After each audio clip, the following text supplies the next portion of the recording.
Deadly fighting has resumed in Gaza after the brief 7-day truce ended on Friday.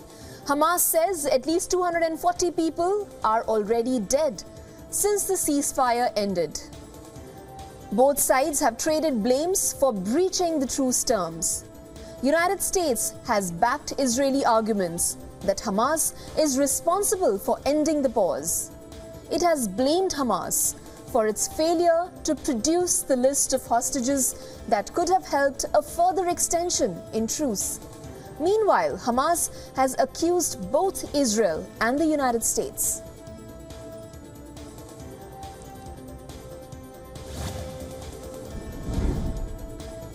In a significant development, Israel has communicated its intentions to the Arab states to establish a buffer zone along the Palestinian side of Gaza's border. This move is aimed at preventing future attacks as part of post-war proposals for the region.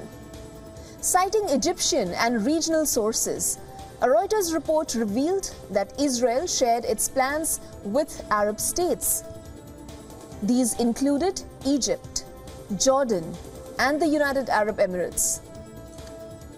Moreover, Saudi Arabia was also informed, despite not having diplomatic ties with Israel. Even non-Arab Turkey received information about the proposed buffer zone. In response, none of these Arab nations have expressed willingness to administer Gaza in any way in the future.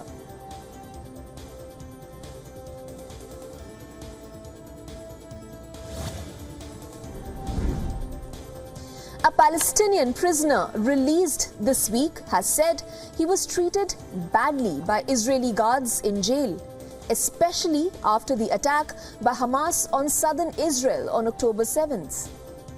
After nearly a year of detainment in Ofer prison in the West Bank, Iham Nakle said his long-awaited homecoming has been a bittersweet reunion, overshadowed by the trauma of his detention and incarceration. Israeli authorities say that Palestinian prisoners are provided with various amenities, including education, medical care, and the ability to receive visits from the Red Cross. But Nakle said they were deprived of basic necessities while in prison, and the situation got worse after the Hamas attack.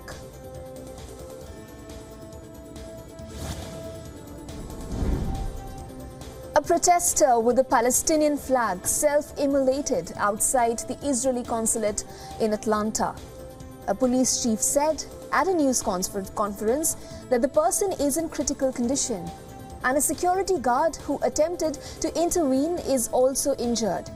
He added that this was an act of extreme political protest.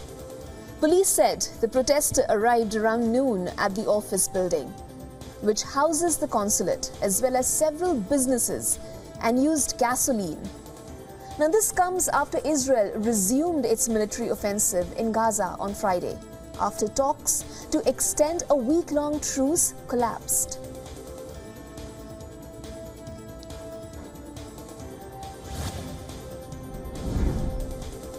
Pro-Palestinian demonstrators have held a rally and a prayer vigil outside the Embassy of Israel in Washington, D.C.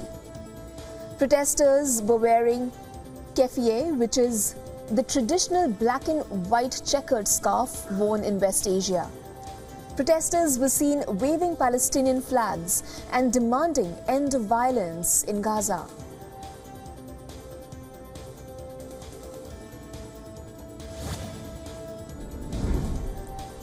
Former California Governor Arnold Schwarzenegger has met relatives of 3 people seized by Hamas in Israel and now held in Gaza. Schwarzenegger gave bronze eagle sculptures to his visitors at a video production company in Santa Monica. In turn, they presented Schwarzenegger with "Bring Them Home" dog tags. Declaring himself a big friend of the Jewish people and Israel, Schwarzenegger has said he wanted to amplify the message not to abandon those who remain captive. The meeting was arranged by the Museum of Tolerance, Jerusalem. Israel says Hamas, the militant group that rules Gaza, took 240 hostages in the October 7th attack that also killed 1,200 people and set off a war.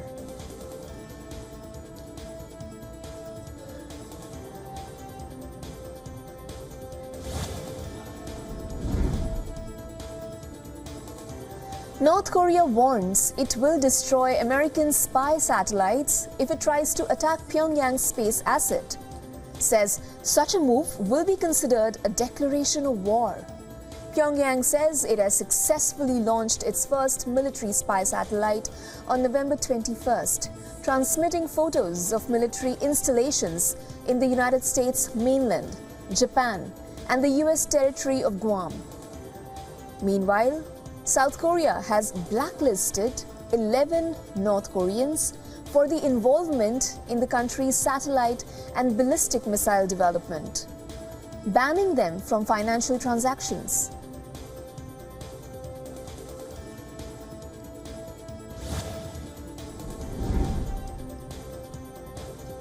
Indian Prime Minister Narendra Modi wrapped his day-long visit to Dubai. After attending the World Climate Action Summit of the COP28, during his brief visit, PM Modi proposed several climate initiatives. He talked about the need to increase non-fossil fuel share by 50%. This while stressing on increasing funding for climate finance. The Prime Minister also launched the Green Credit Initiative, an initiative that would focus on creating carbon sinks through people's participation. This while he also pitched for India to be the host for COP33, which is due to be held in the year 2028.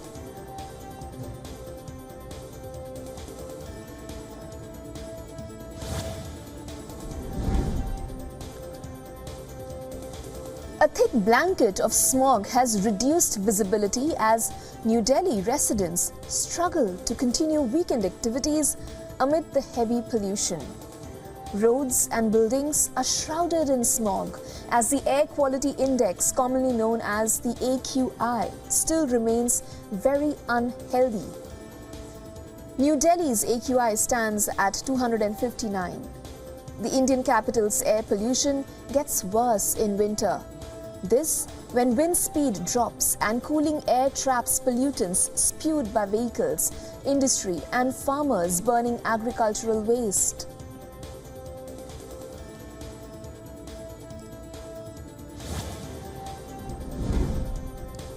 Mexico's President Andrés López Obrador has turned 5 years in office at the opening ceremony of an international airport in the Caribbean.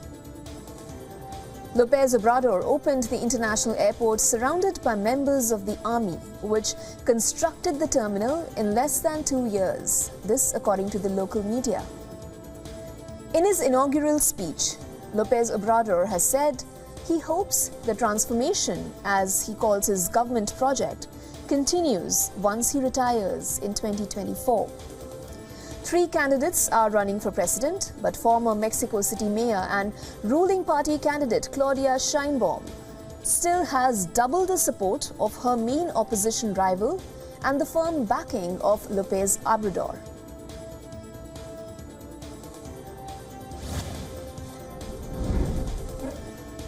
For the first time, the United Nations Climate Summit in Dubai will devote a day of the talks to public health issues. The talks will be on how climate change is causing death and disease. The aim is for nations to act more on the root cause, that is carbon pollution. These talks are extremely important for countries like Bangladesh. The country every year grapples with its worst ever outbreak of dengue. Rising temperatures and a longer monsoon in Bangladesh because of climate change provide ideal breeding conditions for the dengue-spreading mosquito. Dengue is common in South Asia during the June to September monsoon season. This is when Aedes aegypti mosquito, which spreads the disease, thrives in stagnant water.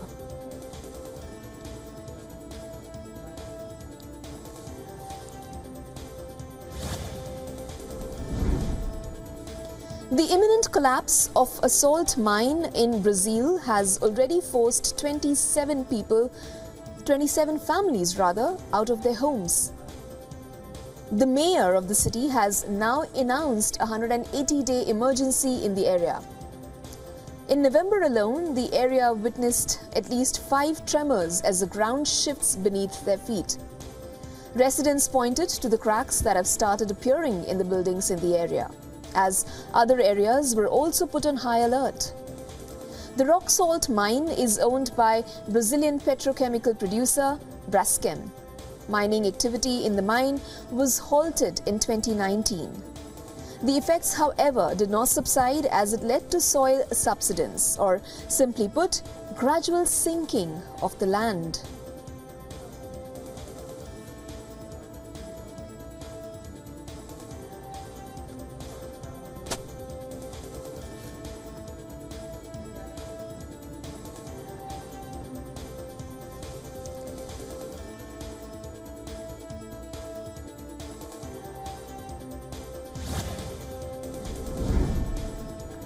A mysterious respiratory illness that has resurfaced in China has raised alarm bells around the world.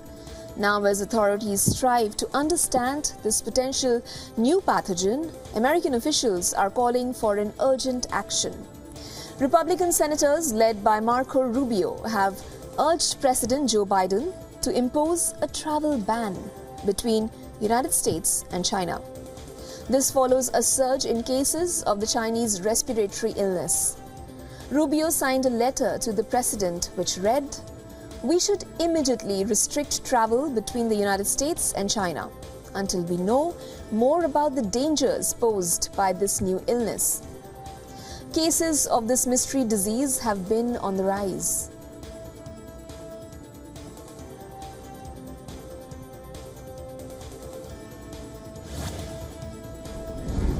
Away from climate meetings and conferences, one family is making a real difference. These people living in the Horn of Africa are tending to a woodland they began planting 16 years ago. This green oasis is now home to more than 2,000 trees. This Ethiopian family is inspiring others to take care of the environment through actions and music. The project began 16 years ago, when more than 5,000 square meters plot of land was used for plantation. The family is now actively involved in making urban areas greener. According to experts, trees can help lower temperatures in the city and can help conserve soil and water.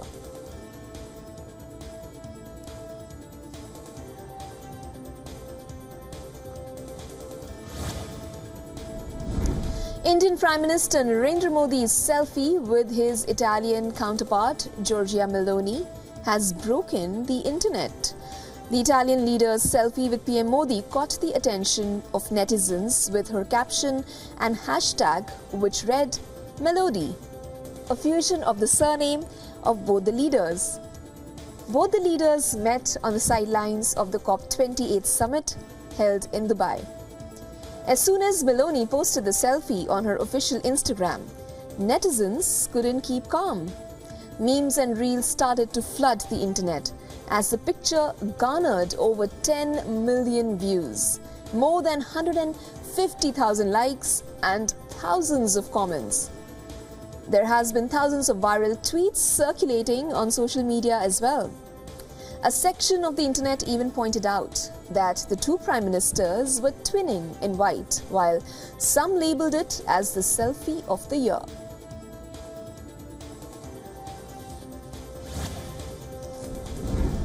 The long-awaited US economic slowdown has begun.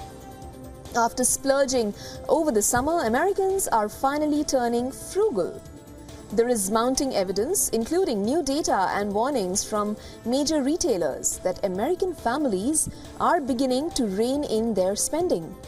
The most reliable indicator that economic growth is slipping into 2024 is a customer worn out due to rising interest rates and shrinking savings. Now, as the job market cools and pay growth moderates, the economy can see further difficulties in the new year. earning reports from the biggest retailers for the September quarter indicate that the decline is already underway. Walmart reported a sharper fall-off in the latter 2 weeks of October.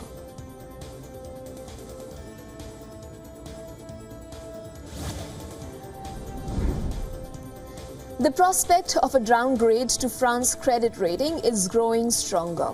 The latest comes a year after President Emmanuel Macron was warned that the country's credit rating was under closer review. Debt levels remain stubbornly high at about 110% of GDP. Now that puts the standards set by S&P to maintain its rating to the test. Nearly 12 months after delivering a negative view, it has set Friday as the deadline for an update. A downgrade would further damage Macron's administration. The French government has stuck to promises of fiscal restraint since he took office in 2017. S&P was the first to cut France's top rating in the aftermath of the Euro region debt crisis over a decade ago.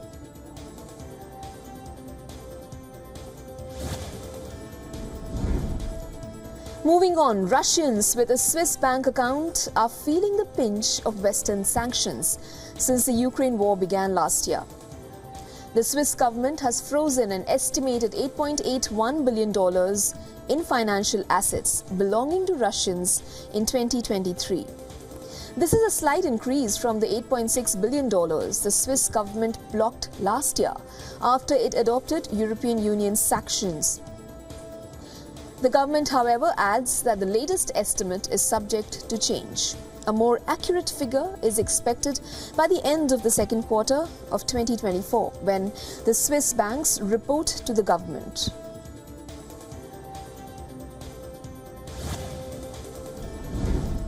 The UK government has decided to probe the proposed takeover of the Telegraph Media Group to an Abu Dhabi-based investment fund. The takeover by Redbird IMI will now be probed by the market watchdog and the media regulator on the basis of public interest notice. Both have been given time till January 26th of 2024 to respond. Redbird IMI is a joint venture of the US-based Redbird Capital and Abu Dhabi International's media investments. The latter owns the UAE-based English daily The National, which has come under the scanner for censorship and partisan reporting. The probe comes amid rising concerns of free speech and censorship if the takeover comes into effect.